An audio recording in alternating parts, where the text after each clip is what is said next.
Hi everybody, I'm Kimberly Edwards with cookingwithkimberly.com. And tonight for dinner, I am making beef inside round marinating steaks. That's what I'm about to show you, how to marinate these steaks.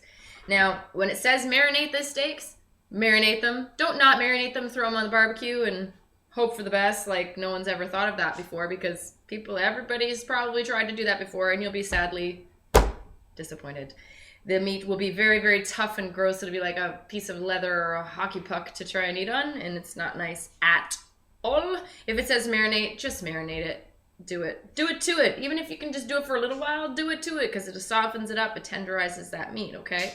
It's a rougher cut. So this is what we're doing. First thing I did was I went in my freezer, was like, I want to make dinner quick. What am I going to do? I need something that defrosts relatively quickly. And I saw these steaks, so that's what I did. Got it out, and I'm just going to try and impart some flavor. It's also going to, like I said, tenderize this meat a little bit, okay? So I'm going to start with, first of all, I'm not going to put any salt on. Salt, there's two schools of thought. Now, the one school of thought is that salt, if you put it on this kind of meat or any kind of meat, it draws out water. Now, salt does do that. It draws out water. And the last thing you want to do is dry out your steak. Last time I had steak, I didn't want a dry one. It's not jerky. It's supposed to be a nice, big, juicy, delicious steak, right? So that's what we're trying to accomplish. Now, I'm going to show you what these guys look like. They're kind of big. That's what they look like. These guys have no bone in it, okay? And they're just little triangular cuts. So I have them in just a baking dish so that I can submerge them in some liquid, okay? So to start with, I'm going to throw some oil, okay? No, I'm not. Yes, I am. I'm going to throw some oil.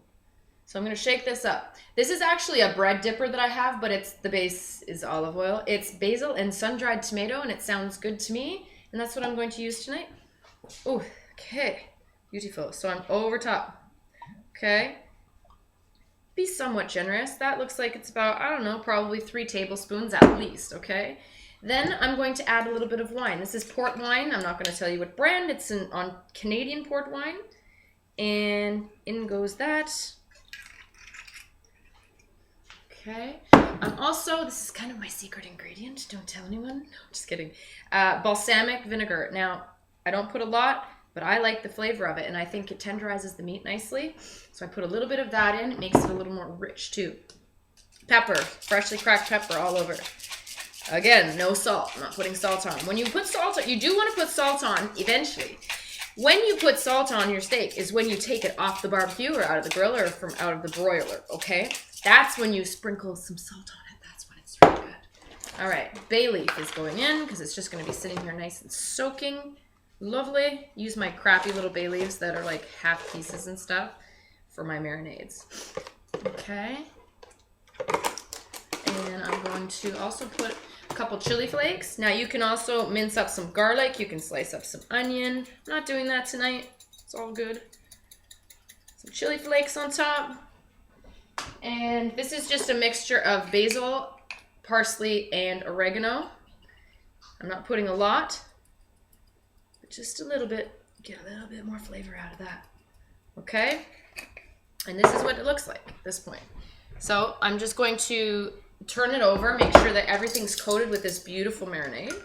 And I'm going to let this just sit tight till I'm ready. Now I'm going to let this probably go for maybe an hour and a half or so if I can help it.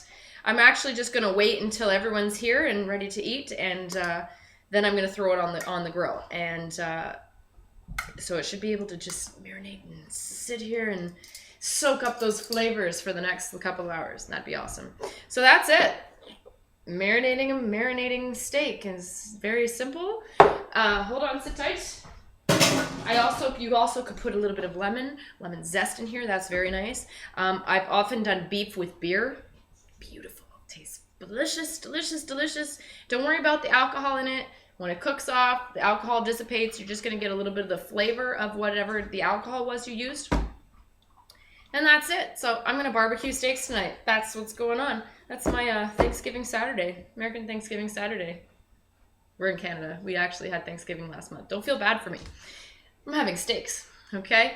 So that's it. Make sure you follow me on Twitter. Twitter My Twitter ID is at Cooking with Kim E with a capital E. Go to Facebook. It's facebook.com/Cooking with Kimberly. And the shows are on YouTube. YouTube.com/Cooking with Kimberly. The website is cookingwithkimberly.com. Make sure you do searches and stuff and find what you want to cook. I hope it's very helpful to you. Eat deliciously, everybody. Good night.